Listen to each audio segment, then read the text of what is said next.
Good morning, everybody. This is Andrew McColl from FamilyVoice, and it's our pleasure to interview this morning Robbie Katter for the Katter Party. And our subject this morning for our FamilyVoice interview is the Katter Party and the Queensland election. So my first question, Robbie, to you is, well, what do you think sets the Katter Party apart from the LNP?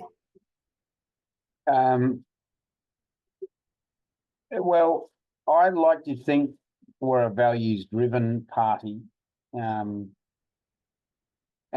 perhaps others could lay claim to that, but I think that goes right down to the pre-selection of the candidates, which becomes very rigorous. And from our point of view, like if you're going to go hard on some of these issues, as we have, like on say on family issues or some other issues that we go hard on, you don't want to be stuck in the trenches with someone that doesn't share your belief set, because with a small number of you, you'll come unstuck pretty soon. So the values-driven stuff goes right down to pre-selection of your candidates. And we've culled some people before that probably would have been adequate or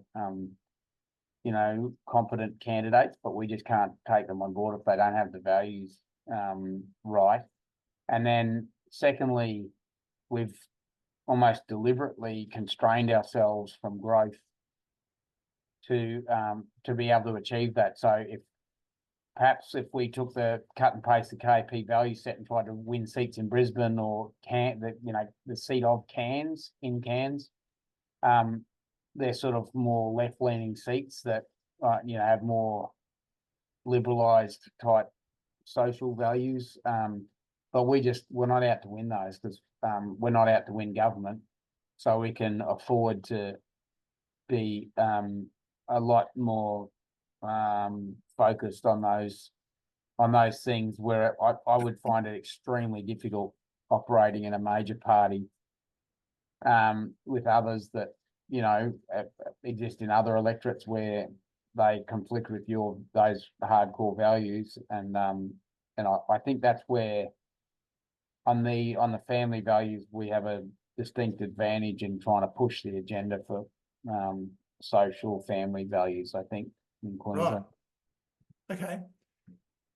We just noticed that there have been two recent accidents that have blocked the Bruce Highway to North Queensland, and they've reminded us how the highway needs a comprehensive upgrade. And I understand too, Robbie, that North Queenslanders still face significant transport problems getting to and fro from the south, especially with the summer floods.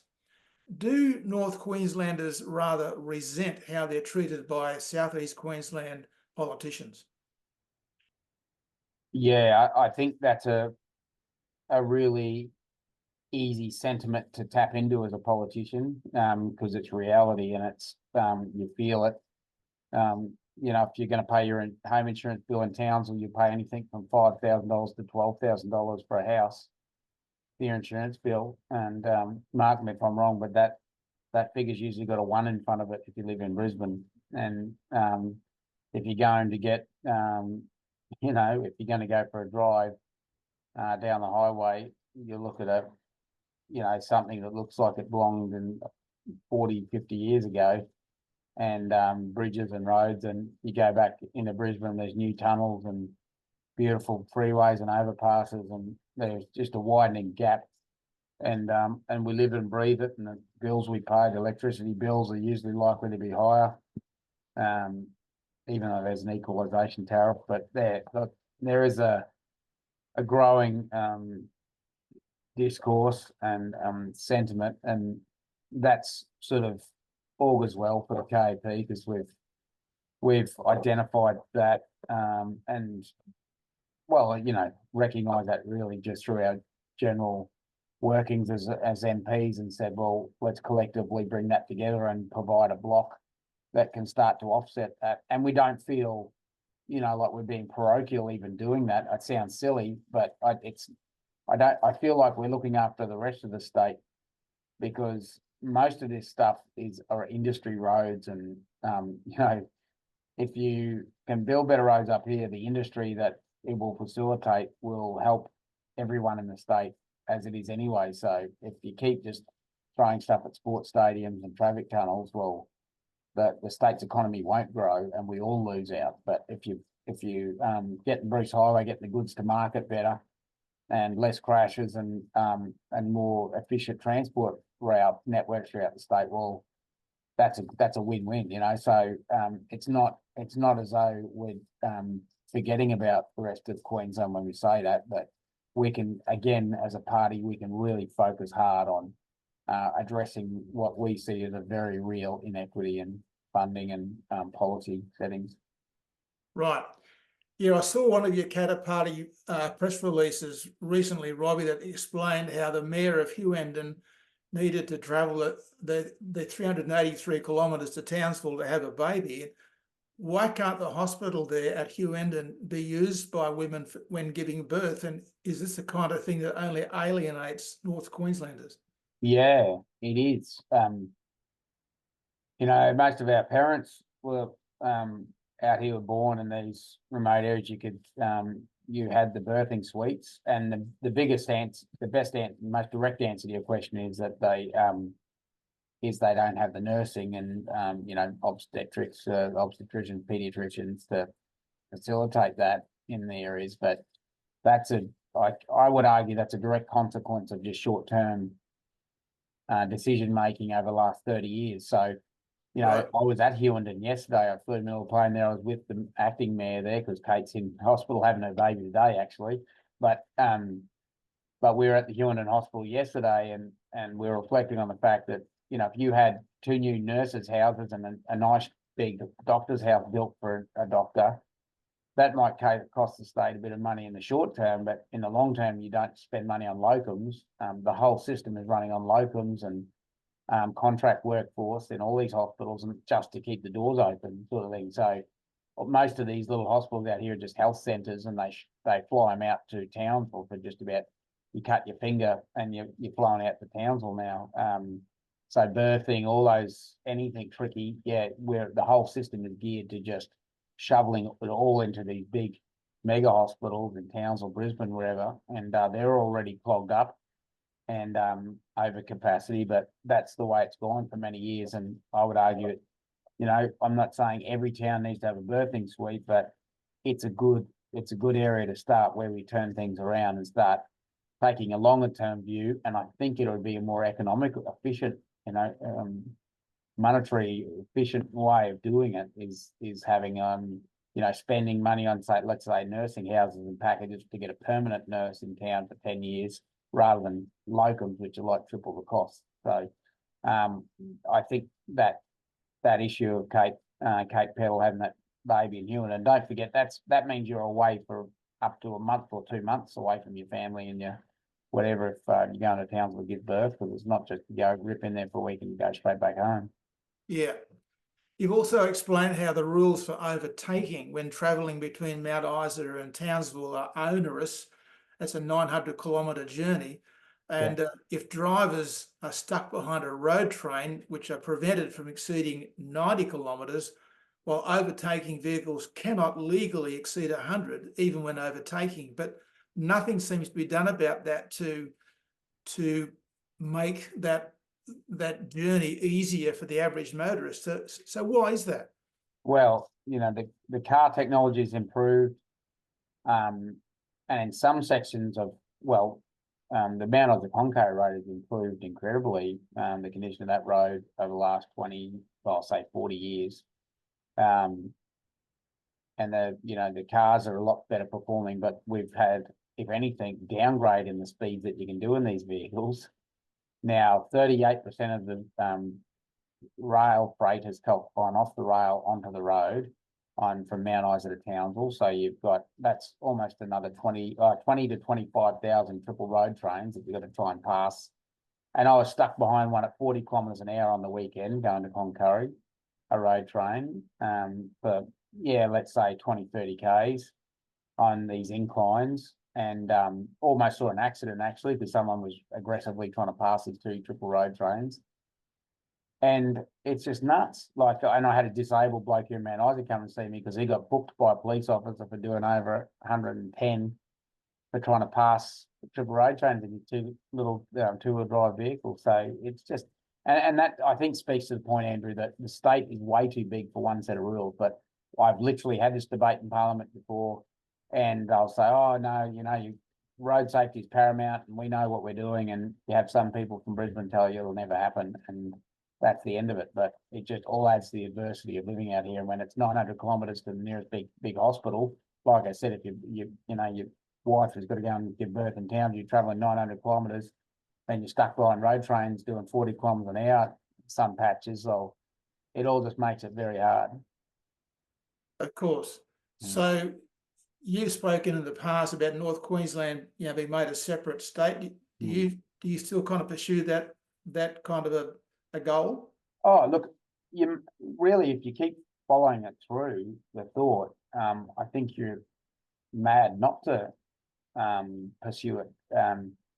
And I say that as a proud Australian. I'm first and foremost an Australian citizen and a patriot. I'm proud of the country I live in and the state I live in, and I want them to flourish and prosper. And the USA, in the same time that Australia, well, since Queensland was cut off from New South Wales over 150 years ago, that was the last state to be divided. And so since we've had 0 states created, and the same time the US has created 19 new states.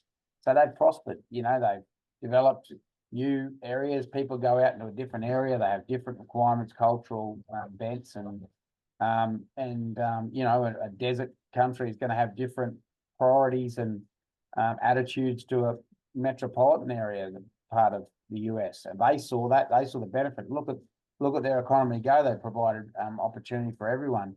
Australia, we seem to be stuck in the dark ages, looking backwards, saying you can never challenge the boundaries of the state. And I've actually had ministers come up to me saying it's actually not that bad idea. We should maybe even look at, taking the Queensland border down to the Clarence River and other, But I think it's just a natural discussion to have if we want to progress as a nation and mature. And I think probably the biggest point is not even just getting our fair share of economic activity. You produce things like the coal industry is a massive, big provider in this state. Labor in particular has done nothing but, demonise the coal industry. But and there's a lot of people in the Liberal Party would like to see the back end of the coal industry as well. And but it's one of the big wealth creators here. It all exists in North Queensland. But even leave that aside, leaving the wealth creators, even just having policy fit for purpose. So government officials that are focused on policy that fits for purpose, so that we can have effective policy around our river system, so we can build dams that create wealth activity for Australia. That would be enormous outbound. A quick working example of what I'm saying: in the Flinders River, it's over 1,000 kilometres long, a massive river by Queensland standards. It runs probably 3/4 of its length, all has black soil, fertile black soil plains, about 1 metre topsoil deep. So good, level, naturally cleared, open farmland. But you can't farm most of it because you don't have water in the later parts of the year. We just get monsoonal rain. But if you could build some dams or issue some water licenses to people, not even build dams, just issue water licenses along that river, let them take the water out when it floods, that would cost the taxpayer zero, nothing. It's all water that's running out to the sea. But if you let farmers, they can increase their productivity, the value of their production, from being just cattle grazing to farming by 4 times. That means that they're paying wages, taxes into the economy.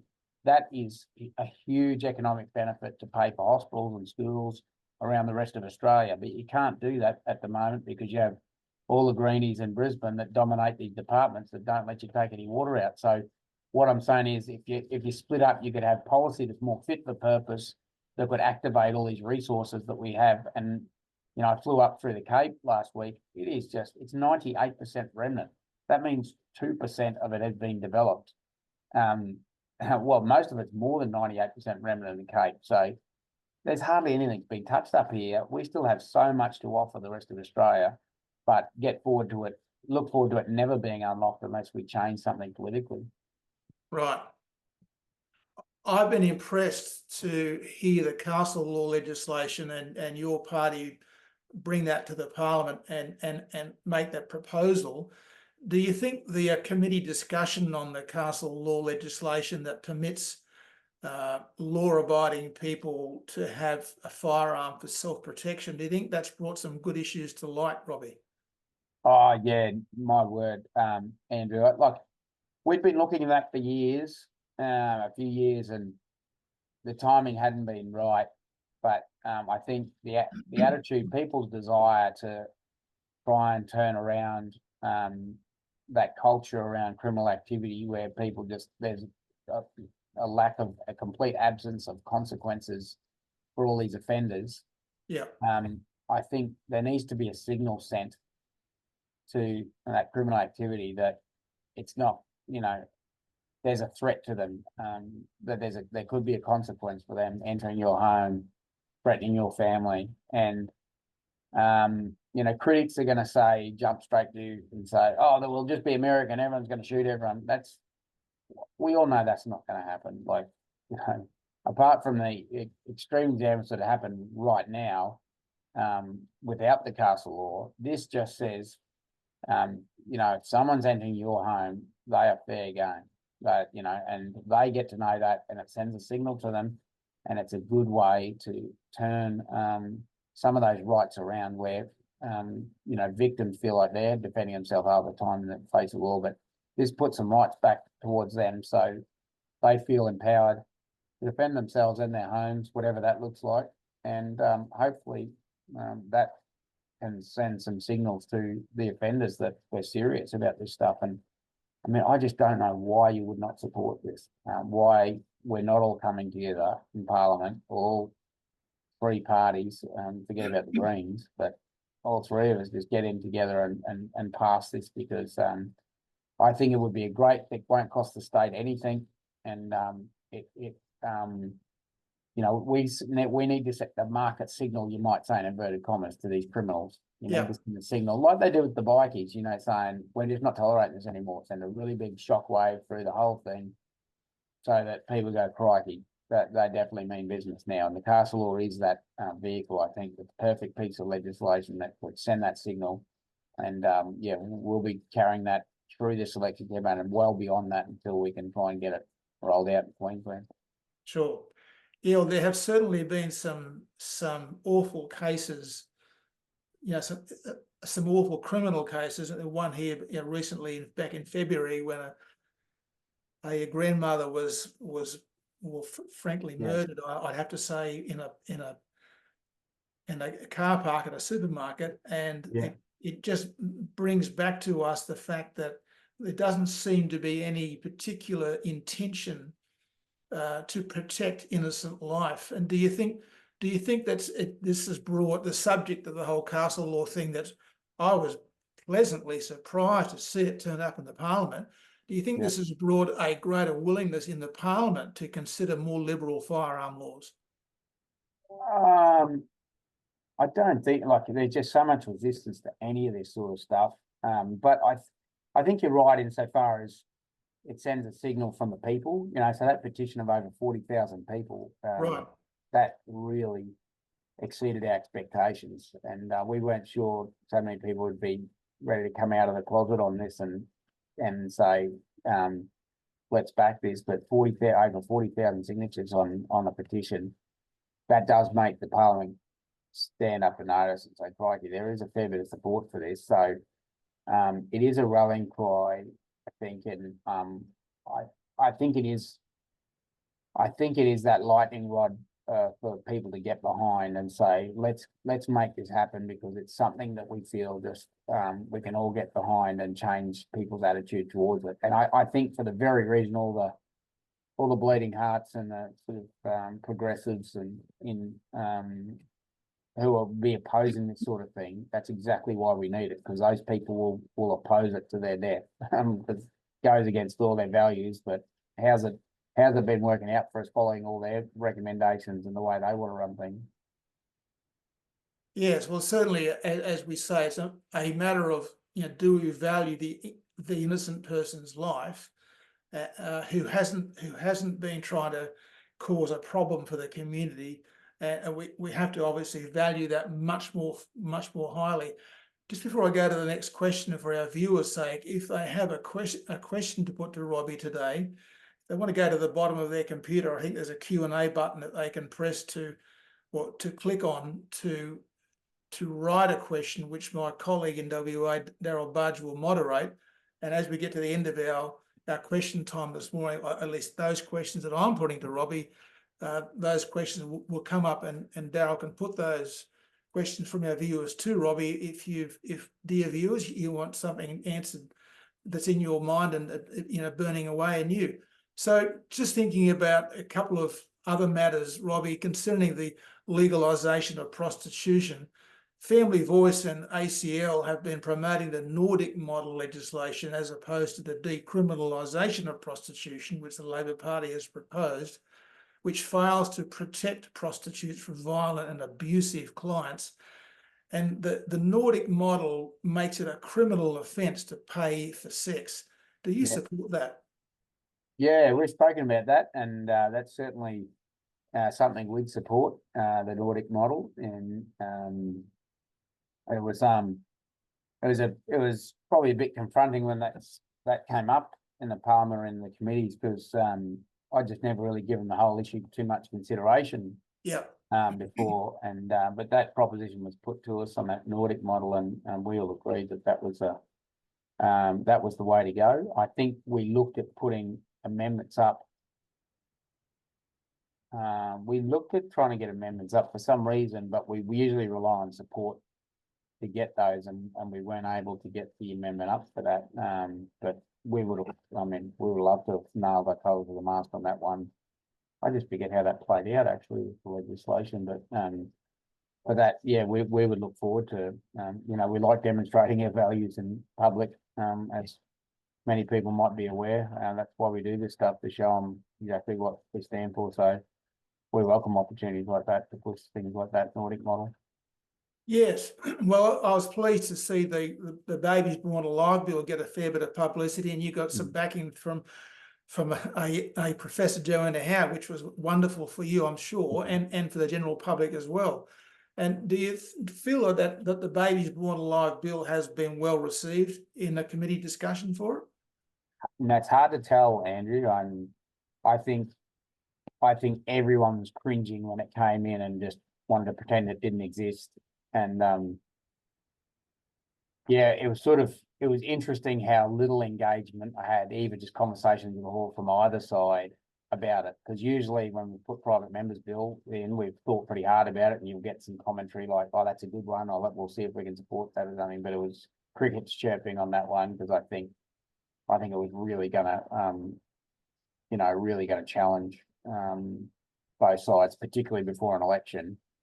And I would prefer it not being before an election, because I can absolutely guarantee you that's just going to come straight back into Parliament as in the next Parliament, if KAP has anyone sitting in that house. That bill will be going back in. It's the very least of what we could be doing. I feel like we should be doing a lot more in that space, but that's the very least of what we could be doing. So I can absolutely guarantee you and anyone else watching that will be going straight back into the next state parliament. So no one's going to be able to avoid voting and making a decision on that. Right, good. Well, that might be more confronting for some of some of your parliamentary colleagues in the Parliament and for other parties. Yeah, I hope so, Andrew. Yeah. The other part about that is it hasn't been talked about is how we deal with children who have to be taken from their family for their own safety's sake, and the matter of adoption versus foster care. I'm sure you're probably aware of that, and that's a very important subject where we would have been hoping that the Labor Party, which wouldn't move on the subject that I could tell, was determined, or it was clear that they were determined to keep on with the foster care model as opposed to adoption. What did you see was the way ahead there, Robbie? Well, you've caught me off guard there actually with this issue, and it's a good one to bring up, Andrew. And I'm pleased you did, because, well, all I can say is, and I'm mainly speaking about the Indigenous communities here, which is because it's just such a high prevalence. There's so much activity in that space in the Aboriginal, and I represent two big Aboriginal communities, and other, with heavy proportion of their population. So it's a big deal, and the foster care and the resi care system, I think, is one of the main catalysts for the youth crime epidemic, at least in North Queensland. Right. So we've had 10 years of kids from dysfunctional homes being pushed into foster care homes, and they're so oversaturated in that space that, with all due respect, I think you're getting a lot of D-grade sort of foster parents that are able, where they're pushing them towards, or not even foster parents, but situations. And I can imagine that the government would avoid adoption because they'll say, "No, we, got to take them back to the families." And I've had some beautiful families that have tried to go through that process, and they never. And even when I've had the grandparents saying, "We don't want the kids going back to their parents. Our children are no good," like that. Right. Yep. But even despite the grandparents saying they shouldn't be with their family, the authorities are taking them back to their family, which sounds nice, but unless, and then the government will say, "Oh, but you've got to fix the family unit in these Aboriginal communities," which is true, but that is such a big thing to do that some of these kids just have no chance, and they're going to resi care. Resi care is a boarding house with zero rules. They can it's open door policy at any time of night, and the people looking after them have no authority over them other than to speak kind words to them. So there's the resi care and the foster homes, and that's where all these kids are stealing cars or whatever. That's where they're coming out of. Yeah. Well, fortunately, we do have the model historically, don't we? Of children being adopted by a family, and that to me has such a great value. I mean, it's very clear that the stable family, father and mother, is the best place to raise a child. If that falls down for one reason, whether it be the death of one or both, or if you've got drug addiction, alcohol abuse, violence, etc., and children need to be taken away and sent somewhere else for their safety's sake, clearly the home of a mother and father has been utilised historically over thousands of years to protect innocent children and to teach them the right way to live. So it seems obvious to me that by far that the adoption model is far superior to foster care, because the foster care model is very commonly very temporary, and children get picked up and taken away overnight in some cases. Yeah. When they don't want to go and the parents don't want them to go. So it does create some terrible dynamics for children. Yep. Well, like I said, you caught me off guard there because I haven't, but I would not disagree with you at all. I think you're dead right on that. And I mean, it's like anything, I suppose. If you're giving public housing to someone, if they own the house, they're going to look after it more. If they're renting it, or it's just the government's giving them the house, they're not going to look after it as well. And it's probably the same principle. Like that they're going to, if someone's going all the effort to adopt them and bring in part of the family, and all the data shows us that the most stable and successful family unit is that traditional mother, father, and child. If you can put them back into that in a stable atmosphere, that's the best chance that kid's got in life. Yes. And that's what I hope that's what we're all trying to achieve, is give these kids a good start in life. And going back to the parents who are just keep falling over, and I haven't given enough consideration to that, Andrew, but that's a really strong point. And I do recognise that how strong the correlation is between that space, where there's a dysfunctional family, especially in Aboriginal communities. They take the kid off, put them in resi care or foster home, and the kid ends up on the street, and he goes to Townsville and Cairns or Mount Isa, and we read them out in the papers as they're stealing a car a week, and doing 2 or 3 months in juvie and doing the rotation, steal a few car and do another 2 or 3 months in juvie, and then they settle down a little bit when they get older. But that's the vicious circle we're in, and yes, to tidy that up and that adoption. I think, look, I'll say, you know, the thing everyone wants to avoid, not talk about, is stolen generation. And so, no, you can't take kids away from parents or community or whatever. But the reality is, like, so many these poor kids are struggling, and they need to be taken in a situation they're in. And you know, if that comes through adoption, if there's a loving family that wants to dedicate their life, what a huge commitment. Like, taking on a child, someone else not born out of your family, taking them on for the rest of your life. Yes. Gosh, that's a good start to get someone with buy-in that's gonna, and I think could put us in such better position. And I think, you know, I think we all care for those kids. We want those kids to have the best chance in life, and I think that would be a fantastic way to help them. Well, that's right, and I've got a, so, you know, we've got some friends of ours who can't have children, and they would dearly love to adopt a family of 2, 3, 4 children. Yeah. Wow. Married, husband, father and mother, Amazing. or sorry, husband and wife, and they would love to do that. Now, I was told by a bureaucrat from the Families Department last year that there are 25,000 children need to be taken away from their family every year in Queensland. That's Wow. 500 children a week. Yeah.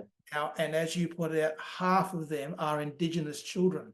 Wow, half of them. That's so we're thinking about finding families, and Yeah.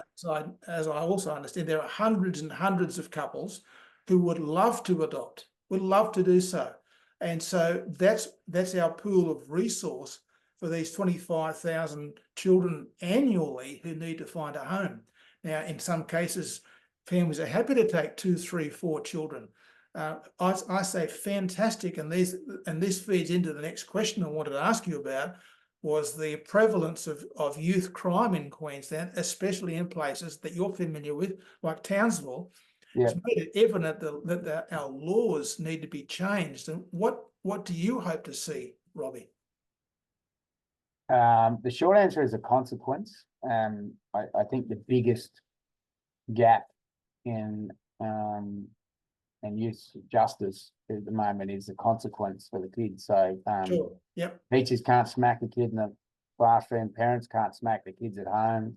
And it's mostly Indigenous people come to me complaining about that. You go out to any Aboriginal community, you can win the votes. You'll win any votes in any Aboriginal community saying we're going to give you back the right to smack, because it is uncanny how often that comes up at public forums and things from Indigenous leaders saying, you know, and the laws, technically the laws don't not allow you or do allow you to smack, but the fact is the kids get, you know, they get reported to child safety, and the parents get sent to Stewart prison or threatened with it, and so they don't communicate that well, so they just back off, you know. So parents can't smack the kids, teachers and school can't properly discipline the kids.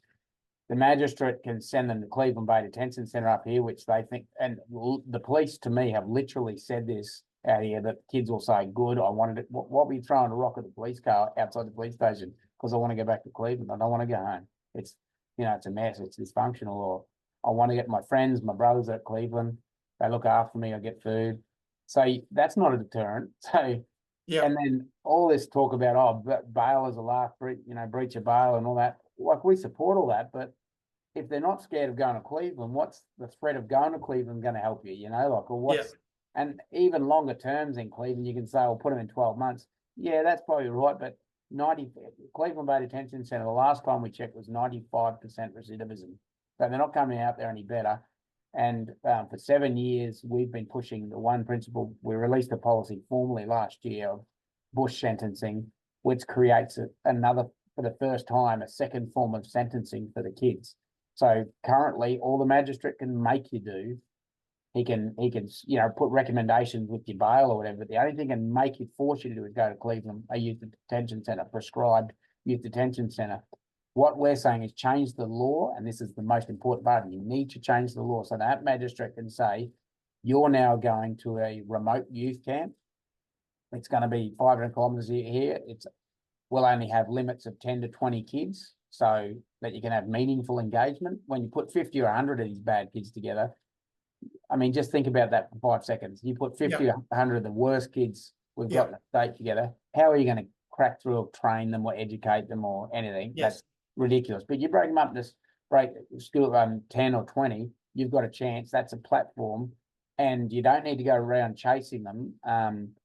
Like the new LNP policy about the $40 million for the new schools, you still got to chase those kids up to get to school in the morning. Like, so if you can't, the magistrate can't sit at the home that night and say, get to school in the morning, I'll put you in juvie. What the magistrate can say is, I'll send you to Urandangi out on the Northern Territory border. There's nothing else there. The only air-conditioned room you've got every day is the school. So good luck. You can run away as much as you want. You don't need fences. They'll be cheap. So that's a cheap option for the, most importantly, coming back to the main point, Andrew, it's a consequence. If you're saying the magistrate can now say to that kid in Townsville or Cairns, mate, you're not going to Cleveland for the next 3 months. You're going to Urandangi for 12 months. What? Where's Urandangi? Doesn't matter. It's 1,000 kilometres from here. And I can guarantee you won't be with your friends and your cousins, because we know who they are and we're splitting you up, because we've got 10 of these camps around Queensland. And that would be, I could even get you a mining camp next year. I'm not saying you'd get it totally for free, but there's these things you could, these would be as cheap as chips to build these things there, and that's a consequence. That's what's needed. Yeah, and this plays back into the whole thing about the role model for the teenager, doesn't it? Where the ideal scenario to raise a child is the happy, healthy family, where the child has a father and mother who are prepared to model example for the child. And so there's much to be done. And by the way, that you just referred briefly, Robbie, to the matter of the smacking of children. Now the law, as I understand it in Queensland, is that parents are permitted by law to smack their children. It's just where the law comes in is where there's obviously been violence done to a child, where the child has not been smacked but has been bashed and badly hurt. Yeah, and that's where I think the law needs to respect the rights of parents to discipline children appropriately, while drawing a line in the sand, obviously, at violence being done to the child. Yeah. And yes, it is true that there are lots and lots of people who think, oh, look, you shouldn't be able to lay a hand on the child. Well, how do we anticipate disciplining a child of 5, 6, 7, 8, 9, 10 when no one can put a hand on the child? And I was raised with a smack, and my children were raised with a stick appropriately, as I understand it. They were not harmed by the process. And today, 30 years later, they will say, yes, I needed that, Dad. Well, Andrew, there's no legislation is perfect, and there's always things that slip through the cracks, but 90% of people are trying to do the right thing by their kids, and and aren't going to bash into them. And the 10% that do bash into their kids, legislation usually is not going to stop them. Right. And there might be a small gap in between of if you did change the legislation, there are some people then would participate in some assault of their kids that we all would abhor and would hate to hear of. But the fact remains that they feel disempowered, regardless of what the law is. There's parents there that feel disempowered and will say to me, we're not allowed to smack our kids anymore. So we can say whatever we want, but how it's working on the ground is child safety, whoever goes and say, mate, have you been smacking your kid? And I've had the parents before from Dormagee who've come and seen me, said, I whacked into my kid because he stole from the bloody ice cream man, and then they come and tackle me on my back lawn at home. And you think, well, yeah, okay, maybe she went too hard on the kid or something, but she did it out of love, and she did it because she doesn't want a kid to become a criminal. So yeah. So what do you think, just looking forward to the Queensland state election in 5 weeks or so? Yeah. What do you think would be the best outcome from that, Robbie? Well, from our perspective, the change of government's necessary from our perspective, but that's not the panacea of all bloody good government, or there's still most of those problems that we see are still going to exist and not be changed back. They're not going to lovingly embrace the Babies Born Alive bill, the LNP, if they get in. So most of those problems there's probably less likelihood of things being introduced to make things worse in Queensland, but I'm not so sure there's going to be any appetite to turn anything around that we'd like to see turn around. So best scenario for me, we've got 4 MPs now in Queensland, double the size of the Greens, and we're very highly likely to have those 4 on the other side of the election. Right. If you've had 7 or more MPs, I think it's from 1922. There's only been 2 or 3 governments that haven't needed your numbers to form government. So it's rare that people have more than 14 up their sleeve. So, you know, we as a voting bloc in North Queensland with those values, those family values, we feel we could, that you would be interested in, those family values, that Sure. those things that we hold dear, we feel with the voting bloc in the new parliament, we could make some difference. And I guess a lot of people say, does that mean your preference? What do you do in preferences? Was always the question. It's like, mate, the question is a lot deeper than that. Like, Yeah. we'll back whoever's going to back us and the right, and it might be we back no one, you know, because we're not going there to be clip the ticket for someone and just be a running dog with someone because they're not Labor. Yeah. We're very serious about pushing the agenda, and I wouldn't have taken the hard road in the first place if I wasn't serious about it. So we've got to go in aggressively, after the election, and hopefully we've got we can expand to 5 from 4 to 5 or 6. And if we came out with 6 on the other end, it would be very hard to see us not playing a very pivotal role in the next parliament, and there'd be a lot of pressure on us then to you know, start to follow through on the stuff that we've saying. But I mean, half of it we've already put in the existing parliament, current parliament. So I guess it's pretty, you know, we put our money where our mouth is already, and we had to sort of give motherhood statements. We put 9, I think we put 9 or 10 bills now into this parliament, and the opposition's put 1, and you know, people say, well, they should put the bill up. Well, at least it's telling the people what you're serious about, and most of those bills, we're just going to put them straight back in again if they didn't pass. Any of those bills that didn't pass, because we feel they're very important. Well, these are the things that you have to do, don't you? Because the fact that you have been prepared, the Katter Party have been prepared to make a stand on some issues, may not have won you votes in the short term. It certainly made you know, some enemies, I'm sure. But then that's what will serve to actually set you apart as being a party that actually has some values that you believe in, and people want people with convictions in Parliament, even if what they don't agree with all of your convictions. At least they will respect you for them. I hope so, mate, and I hope we're, I hope we're keep that. I shouldn't say hope. I know we will, but it's well, I guess I'm saying hope, but I hope I'm around to make sure we keep that spine, and that's the whole point. You know, we're not trying to be the government of Queensland. Maybe eventually, I wouldn't walk away from that if that was an option, but that hasn't been the aim. The aim has been to aggressively try and change the course of policy, and that's economically and on social issues. And so like I said at the start of this conversation, we're probably deliberately small at the moment because we haven't aggressively pursued an agenda like that strategy that could win us more seats. But we're very happy with where we are, and after 11 going on 12 years now as a party, we've it's been slow growth but steady growth, and I feel we're in a good position in the future, mate. Good. Well, I'm going to refer to my WA colleague Daryl, see whether you've got any questions from our viewers. Daryl, what's over there? Yeah, I have a couple of questions for you.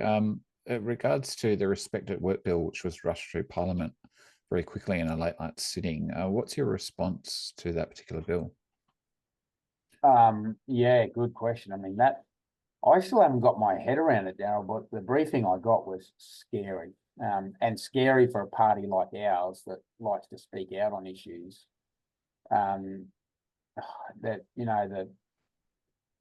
it might seem to people too strong a word, but that shift towards a totalitarian state where there's thought control and things you start legislating through what's the body, the Human Rights Commission, like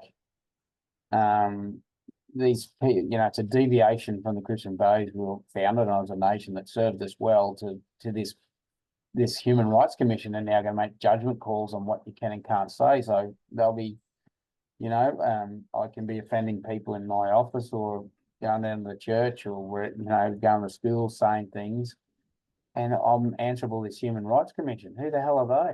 And I'm pretty sure they're not going to agree with a lot of stuff I say.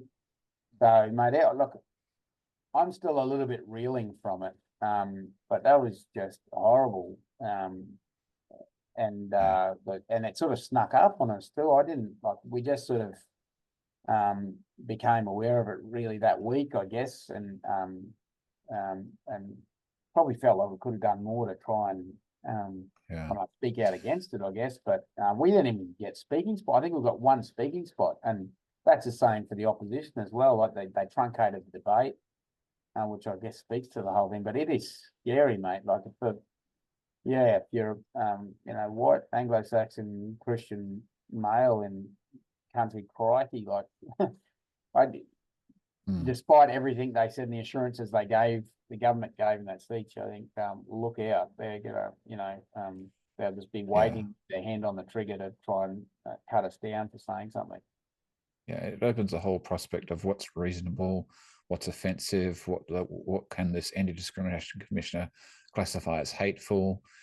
There's ability to interrogate workplaces and churches and to say you must confess and fess up to an investigation process, similar to what other bills have proposed in other states. It's just the punishment will be in the process. So somebody can make a complaint, and then you're suddenly hauled before the commission, and you have to give evidence, and they've got to hire all these lawyers and stuff like that. And it's a fearful prospect of they will interrogate you, and there's no absolute standard of what they constitute as objectively as hateful or as offensive or as, and you have a positive duty to eliminate this from your workplace. So the idea of calling it respect at work is kind of a very deceptive title. It's not about respect. It's about, it's not what we call, respectful tolerance. It's actually about saying you must support and promote somebody else's particular beliefs and values in your own associations. That means there's no more freedom of association or freedom of speech. So it's an awful prospect for Queensland, but it certainly raises the prospect of there's one House of Parliament, so there's no opportunity to review such bad law.